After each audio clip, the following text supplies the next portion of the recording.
independence, or death. Following the events of the first war in the Dream SMP, the tension between Dream and Tommy and Tubbo did not go away. Having been the only people to stand up to Dream, Tommy and Tubbo were not exactly friends with the most powerful man on the server. But they couldn't fight back. They didn't have the resources, the people, or the will to start another battle. Until a new player joined, who would change everything. Today, I will tell a story of independence, a story of a people who rose up against tyranny, a story of revolution. This is part 2 of the story of the Dream SMP. Really quick, this video took weeks to make, so if you could take 1 second to subscribe, it is completely free and it would make my day.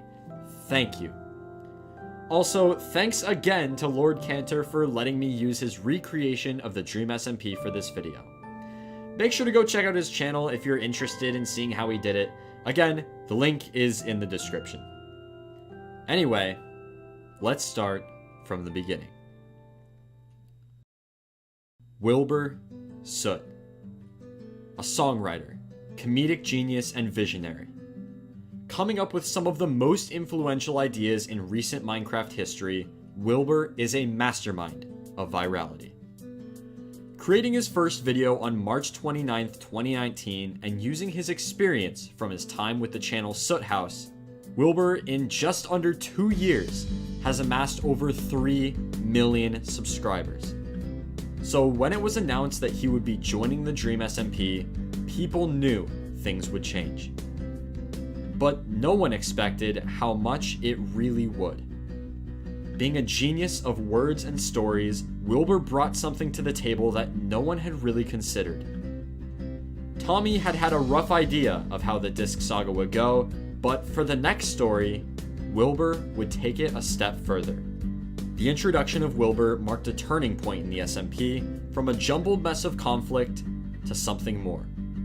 From this point on, the story of the SMP would be planned out, for the most part, before it happened. Scripted improvisation.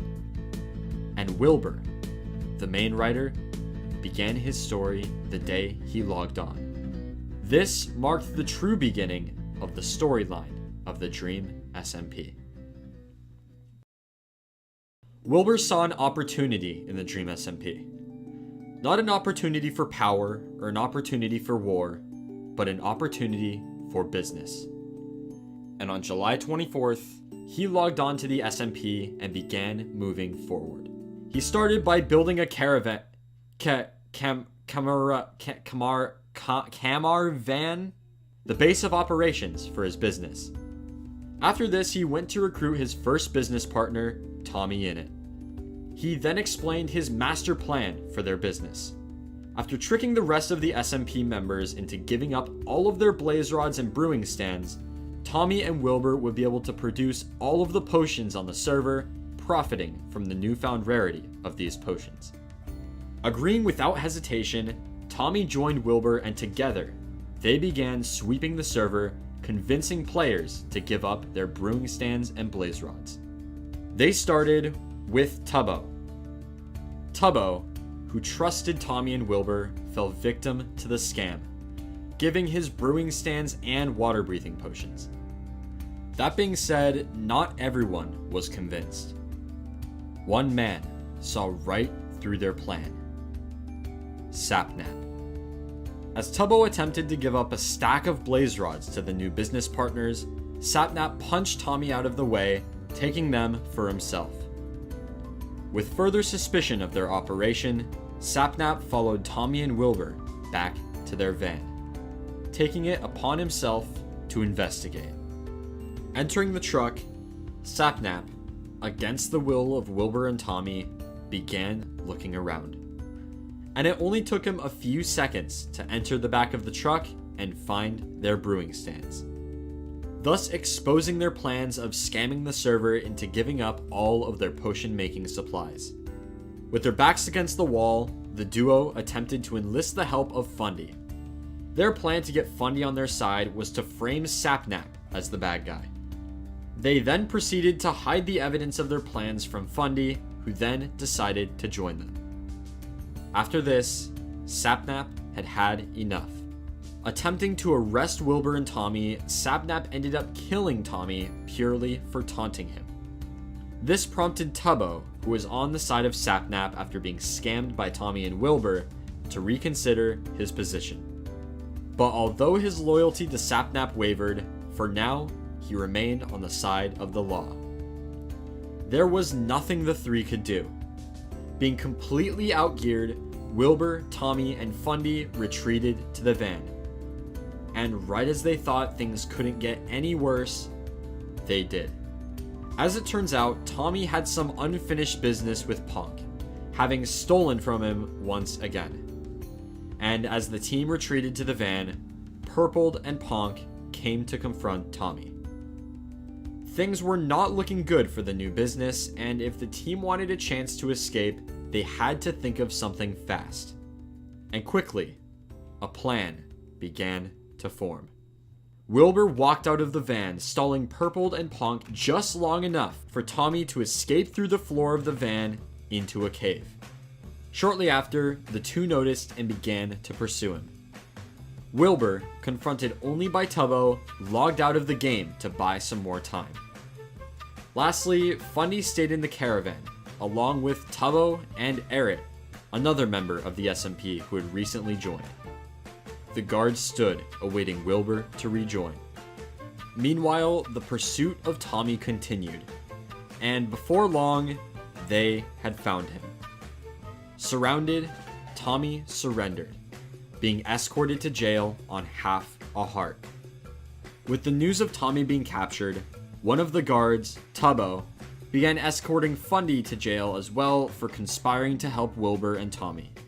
All that remained in the van was Eric, the final guard standing between Wilbur and freedom. But in a surprising turn of events, Eric betrayed the other guards, choosing to help the enemy instead. And just like that, Eric was an ally of the business. Knowing he was safe, Wilbur logged back in and conspired with Eric to free Fundy and Tommy. Their plan to free Fundy was easy as he was still being escorted by Tubbo. Eric would convince Tubbo to let him finish the escorting of Fundy to court, where he would then bring Fundy to his house, allowing him to plant Wilbur the ingredients for an invisibility potion. And the plan would have worked. But when Fundy and Eric reached Fundy's house, Purpled was there. Little did they know he had been spying on them in their voice call the whole time, and knew Eric had betrayed them. He then quickly informed Sapnap of the news and requested him to come to Fundy's base as backup. While Sapnap was leaving for Fundy's base, he left Punk in charge of watching Tommy. As the two sat in the courthouse, they began to talk. And before long, Tommy had convinced Punk to help him escape. Tommy's plan was to have Punk draw the guards back to the courthouse and escape through a hole he dug in the back of his cell. This was perfect timing for Sapnap and Purpled, as Sapnap had just arrived at Fundy's base and the two guards began escorting Fundy and Eric to court. Tubbo, meanwhile, traveled back to the van to keep an eye on Wilbur. After Wilbur transformed the van from the potion brewing station it was to a hot dog van, Tubbo, with Wilbur's permission, investigated. Finding nothing out of the ordinary, Tubbo provided compensation of 10 gold for the disturbances they had caused earlier. And gold was one of the main materials he needed to make the invisibility potion. The plan was beginning to fall into place. Although it had hit some rough patches, there was still a solid chance of the prisoners escaping. And as the guards escorted Fundy and Eric back to court, Wilbur continued gathering the resources for the potions. Before long, the trial had started and they were running out of time to escape. Punk had been figured out and was thrown in jail with Tommy, and Purpled went off looking for Wilbur, who had just began brewing. With Purpled gone and Wilbur about to be compromised, all 4 of the prisoners dug out of their cells and ran. Everyone was on the run. After some fighting, everyone decided it would be best to meet back at the van. And as they were coming back, Tubbo and Wilbur began to talk. After explaining his plans to Tubbo and talking of the injustice they had done to him and his accomplices, Tubbo decided to join his side. And just like that, with everyone safe in the van and a new member on their side, the businessmen had been through enough. They knew that the next time they logged on, they had to fight back. And Wilbur had an idea. One that would send the server into further chaos and begin one of the most famous stories on the SMP. The team would no longer be businessmen. They would be citizens of a new nation. They would begin a revolution. Before we continue, I'd like to give a quick thanks to this video's sponsor, the Archon. If you don't already know, the Archon is one of the most popular factions in Skyblock servers, and they also host a variety of other fun games as well. Luckily for you, just for watching the video, you can grab yourself a free rank. Just click on the free rank icon in the store, then add to cart, specify the realm you want to claim your rank in, and finally enter code EVAN to claim the rank. The IP to join and code to claim your rank are on screen now and also in the description. So don't miss out and come join the fun. And now, back to the video. 1 week passed before their country was officially born. In that week, as well as the time before Wilbur joined, a lot had changed on the server. New players and new builds. During the time of peace after the first war, 2 new players joined the server. These players were Skeppy and Eret. For the most part, Skeppy did not play a major role in the story other than burning a new disc Tommy had gathered after the first war. Eret, on the other hand, did, and would play a major role in the new nation of L'Manberg, at least for a little while. The new builds included a sewer system that led to many areas of the server, Eret's castle, which eventually housed the throne for whoever held the title of King of the Dream SMP, a jungle base built far away by Tubbo, and a few new towers here and there. Bit by bit, development continued on the server, until the day L'Manberg was born. This day marked the beginning of a new era in the Dream SMP. An era of independence.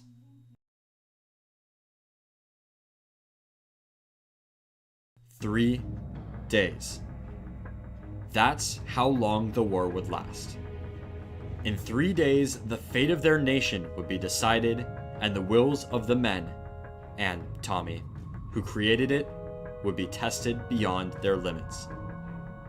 But before they could begin a revolution, their great nation needed a name. And Tommy had just the idea.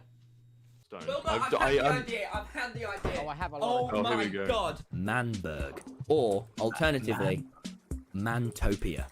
I like Mantopia. Yeah? How do we make it European? L'Manberg.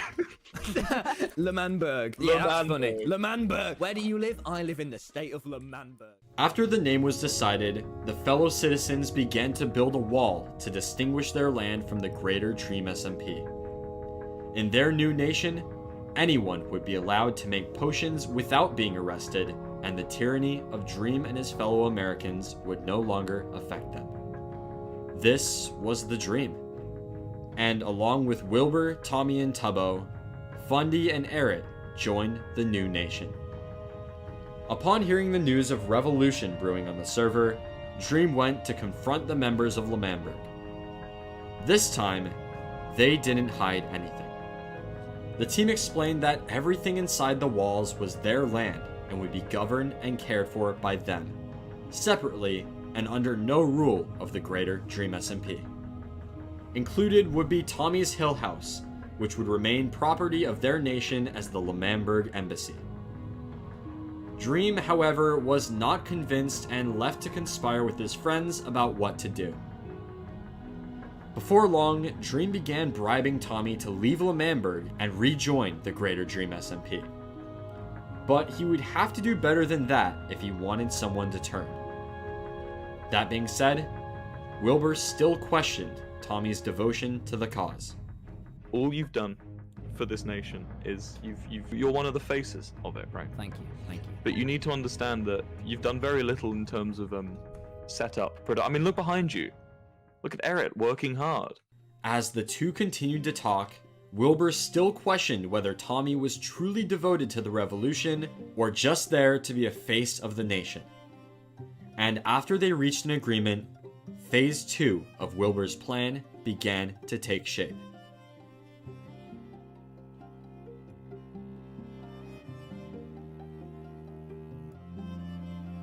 But then, Tommy noticed something out of place. After alerting the rest of the squad about what was happening, Tommy saw It's Alyssa walking away from the fire. She had taken it too far. And as the team chased her down, she logged out to escape death. The team camped where she disconnected. Wilbur convinced Tommy to take off his armor and use his words, as he would not let their new nation of L'Manberg become the very thing he sought to destroy. Upon Alyssa rejoining, she began to run and Tommy killed her anyway. For Wilbur, this was the final straw, and when they all got back to L'Manberg, he temporarily dismissed Tommy, making him go back to his home in the Greater Dream SMP. But then, word got out that Tubbo was being held hostage by Dream, Sapnap, and Puns. Tommy knew if there was any time to regain Wilbur's trust, it was now. By saving Tubbo, he could finally be the hero for L'Manberg he had always wanted to be. But they took him hostage as well. After Tubbo revealed that he had invisibility potions, Dream and Sapnap decided they could not risk them escaping with their stuff and killed both of them. With this, Wilbur knew it was time. Time to make their revolution official. To free themselves of the tyranny and the aggression of the Greater Dream SMP, and to officially declare their independence. Independence. And after some writing, Wilbur Sood, the leader of the great nation of L'Manberg, had drafted their Declaration of Independence. Forever the nation of the Dream SMP have cast great sins upon our great land of the Hata Dog Van. They have robbed us, imprisoned us, threatened us, killed many of our men. This time of tyranny ends with us. This book declares that the nation which shall be henceforth known as L'Manberg is separate, emancipated, and independent from the nation of Dream SMP. The union of the masters of men. Together we are one. When in the course of human events it becomes necessary for one to dissolve the bonds which bind us, disregarding of this truth is nothing short of tyranny. We hold these truths to be self-evident, that all men are created equal. The right of the people exists above the right of the king, the right of the government, and the right of the economy. From the Hata Dog Van, we shall prevail. Life, liberty, and the pursuit of victory. This document was signed by all members of L'Manberg and represented much more than a mere book. These words were what held the nation together, a vow of brotherhood that would only end in independence or death. With the framing of the book, the nation of L'Manberg showed itself as a force to be reckoned with. And to Dream, this marked the point of no return. As long as L'Manberg stood, Dream knew he couldn't have control. And so, him, George, Sapnap, and Puns drafted another document. The Declaration of War. Unlike the first war for Tommy's discs, this time there was much more at stake. This was not just a war for independence, but a war for power. And Dream would stop at nothing to put L'Manberg in the ground, if it was the last thing he'd do. With the reality of war beginning to set in, both sides began to prepare. Off-stream, Tubbo had gathered potions to aid them in the coming battles. Meanwhile, Dream had burned down Tubbo's house. Because Dream was offline, Tommy and Tubbo used this time to attempt to convince the members of the Dream SMP Guard that they were on the wrong side. They began this by attempting puns with a meaningless title, hoping he'd get excited and betray his friends. Next, Tommy had an idea to tempt Dream. He stated that if Dream refrained from attacking them, he would give up one of the discs. Tommy's most prized possessions on the SMP and the result of a hard-fought war would be put on the line for independence. But as Tommy and Tubbo were leaving Dream's base, their entire army logged on at once. Tubbo was gunned down by Dream as Tommy fled to the sewers. All of the potions that Tubbo had gathered were lost upon his death, being burned by Dream. Soon, everyone joined the call and reality began to set in. The Dream SMP army was there, and L'Manberg's was not. All Tommy and Tubbo could do was stall them and hope for the best. As Tommy arrived at his house to speak with Dream and his army, he found the entire property laced with TNT. As a final effort, Tommy attempted to convince Dream he was in the wrong, but he would have none of it. The line had already been crossed, damage had been done, and doom was imminent. Dream and his men gave Tommy and the rest of L'Manberg 1 day. 1 day to surrender, or everything they owned would be destroyed. And so, as Wilbur received the news, the true preparation for the final battle began. Tommy and Wilbur and the rest of L'Manchildberg, we are at war. Do you know what we have that they don't have? We have camaraderie. We have a righteous cause. We have an area to defend. There is no mercy. We have burnt down Tubbo's house. We have planted TNT cannons around your land. We have cobblestone walled the outside, and we have shot 1 warning shot inside your walls. No matter what happens, no matter even if he destroys the very hot dog van that we live out of, until the day we stop breathing, that is when L'Manberg has fallen. And we have no mercy! No mercy for you! Do you know what he's driven by? Greed. Do you know what we're driven by? The defense of our land. Do you understand? We will come. We will burn down your houses. He can destroy the walls. We will kill everything inside your walls. He can slaughter our friends, our family. And we will take back the land that is rightfully ours. But until the day we stop breathing, the minute we let go of that dream, that's when he has won. Men, are you going to let go of that dream? I want to see white flags! White flags outside your base by tomorrow at dawn, or you are dead!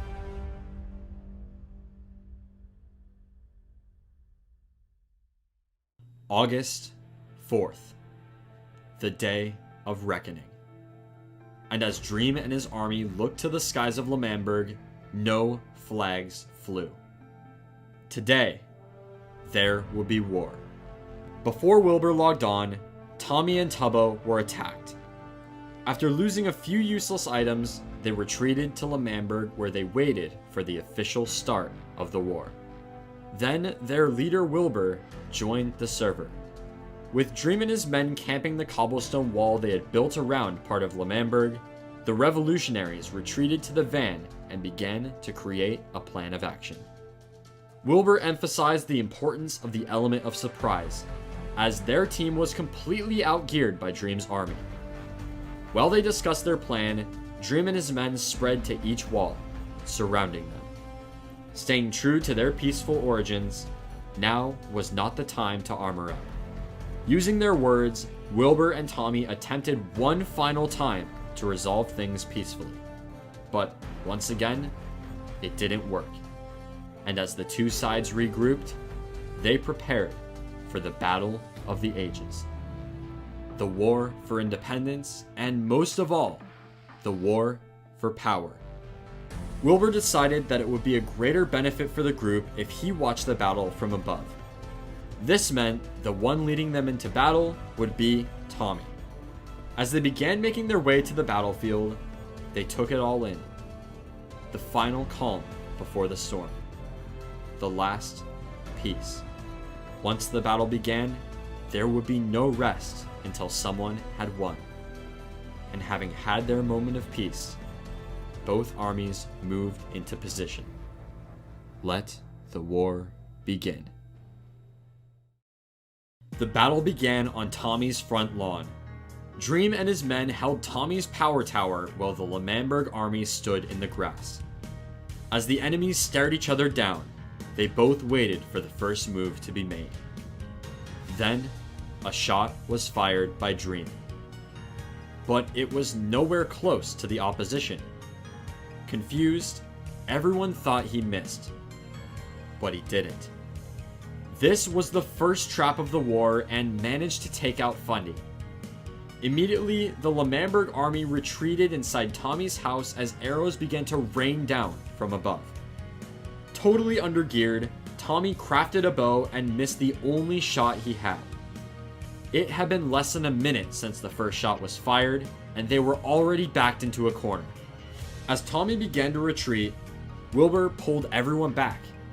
They had to hold their ground. Placing half slabs on the windows, the men began returning fire. It didn't take long for them to realize that their shots weren't doing much. They needed another plan. Tommy suggested purling on top of the tower and knocking them all off. But Tubbo reminded him that Dream had his end crystals from when they killed him earlier. Fundy, however, had a better idea. Using an invisibility potion, he would sneak up the tower, knocking all of them off and escaping unseen. This would be their next plan of action. But as everyone walked outside to draw fire away from Fundy, they realized the arrows had stopped being fired, and Dream's army was falling back to Ponk's tower. In an attempt to effectively counter their enemy's new position, the L'Manberg army traveled to the nearby Punza's tower. This tower stood at nearly the same height as Ponk's tower and would allow for the fire to continue. But Dream's army didn't climb the tower. This meant that when Tommy and Tubbo reached the top and began firing down, the Dream SMP army could not shoot high enough to hit them. They were completely safe. Because of this, as well as fire from the rest of the L'Manberg army down below, Dream ordered his men to retreat once again. This was huge. Somehow, completely outgeared, L'Manberg was driving Dream's army out of their own land. And with this victory, Eric convinced the rest of the group to join him in L'Manberg, for he had been grinding for a secret weapon. Something that would turn the tides of the war and secure victory. A surprise attack. But something was off. As the group moved closer and closer to the final control room, they only became more and more confused. Until they were all there, gathered around a single wooden button. Tommy could not handle the suspense and pressed the button. The room fell silent. Then, the unthinkable happened. There's nothing in the chest. Eric?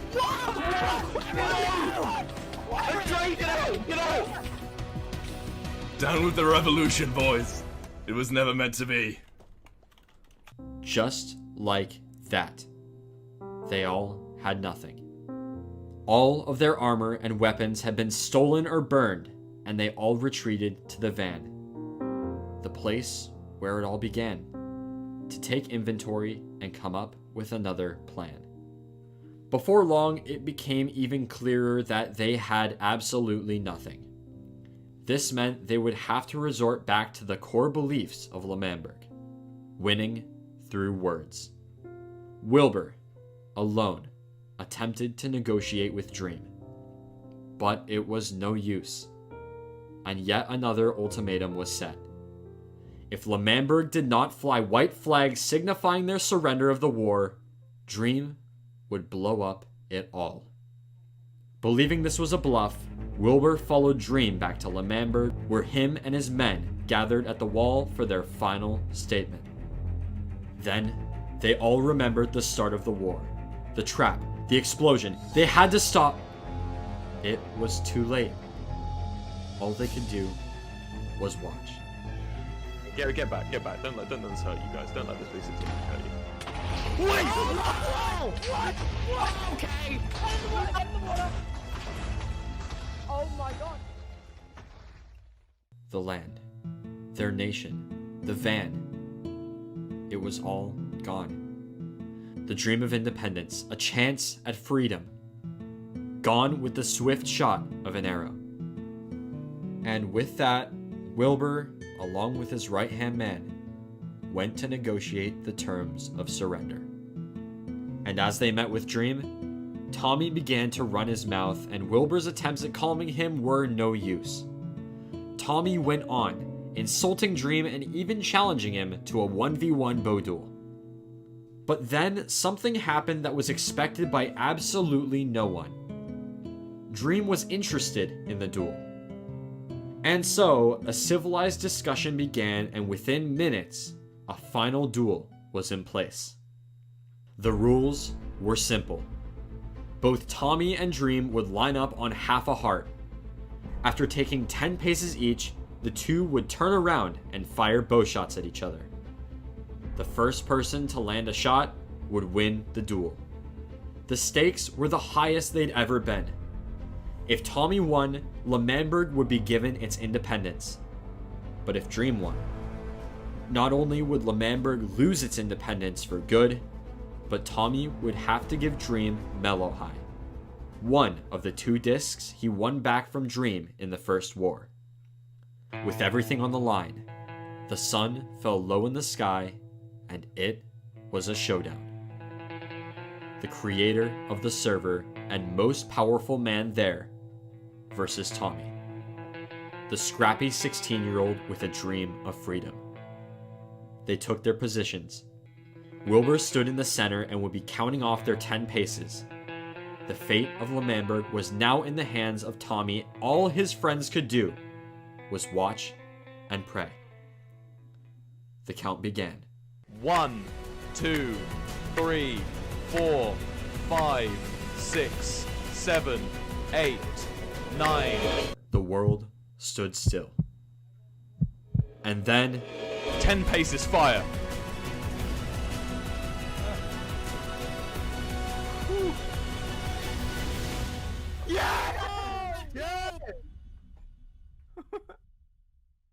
Tommy had lost.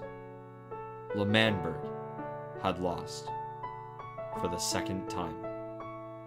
And Tommy owed Dream the very disc he spent days fighting to get back.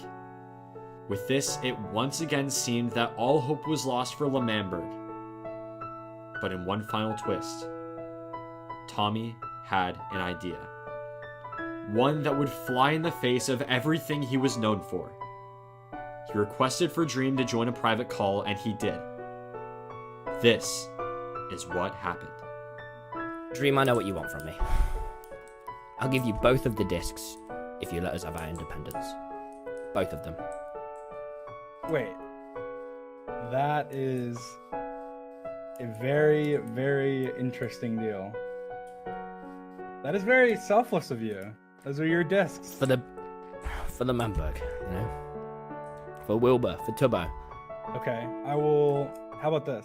I'll grant you technical independence for both discs. We will not go into your grounds unless we're allowed, and we will not You attack respect you. us. Yeah, just independence, Yes, we man. will Just respect independence. you. Tommy, despite for his entire time on the SMP thinking only of himself and his own wants and needs, laid down his most prized possessions for the greater good of their nation. This story had a happy ending, and L'Manberg, against all odds, was free at last. In the light of their victory, Wilbur gathered the men to write the Decree of Independence. It read, "As we gaze upon the swaths of redwood trees, the great hills to our south, and the walls that have protected us for years, I, as the now president of L'Manberg, hereby state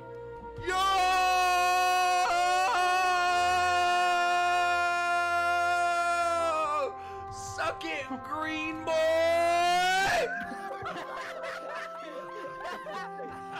Life, liberty, and the pursuit of freedom. As the sun set on their new nation, Tommy and Tubbo returned to the bench outside Tommy's house. There, they played a different disc to celebrate their independence. With the L'Manberg War ending, the server once again entered a time of peace. Over the next month, many small skirmishes happened, new developments occurred, and new players joined. But the next true development in their story would arise in early September.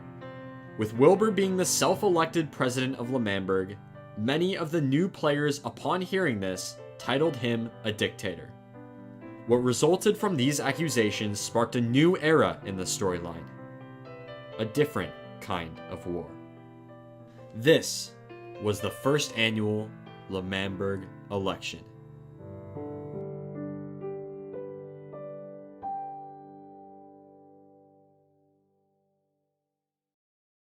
Thank you all so much for watching. Make sure to subscribe if you haven't already so you get notified when the next part comes out. Make sure to go join my Discord so you can talk to me, make new friends, and get announcements about things like upload time. Comment down below your thoughts on the video and what you think could be better. Anyway, I hope you all have an amazing rest of your day, and I'll see you all in the next video.